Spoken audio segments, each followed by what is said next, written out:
Well, despite all the data, the projections, and the technology at our disposal, health officials say that it's good old detective work by actual people that's going to be the most effective way to stop the spread of COVID-19. We're talking about contact tracers. Their sole job is to find out who might have been exposed to the virus. Our Glenn Count saw firsthand tonight what a contact tracer does. Glenn?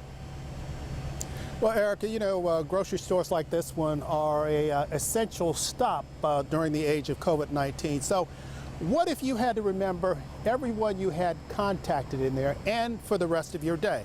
Well, that's the kind of information that more and more of us are going to be asked about as the state tries to track down everyone who's possibly been exposed to the virus. Who has COVID-19? You can't tell just by looking, but what you can do is talk to those who've been infected and figure out who they've been around.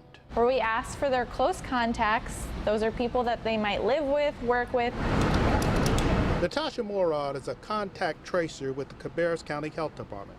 Prior to COVID, she was a school dentist. I have some degree of a medical background, which helps with some of the calls that I make to our positive individuals in the county. This office is where all the contact tracing is done in Cabarrus County. Staffers try to track down anyone who may have been exposed to someone infected with the virus. What we're doing is we're trying to limit community spread. If it was yesterday, I would remember, but if you're talking about last week, I'm not going to remember.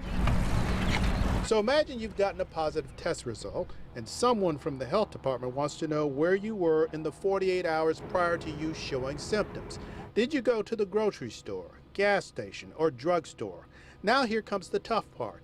Who were you around? What is their name? How close were you standing to them, and for how long? Sometimes it does feel a little bit like playing detective.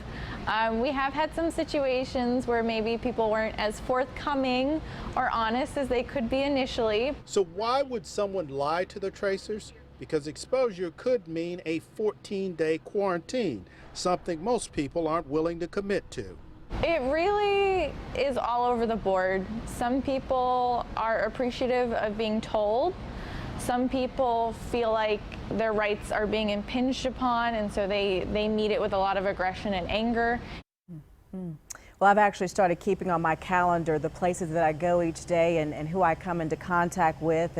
And Glenn, it was really disturbing to think that anyone would purposely withhold that type of critical information from them.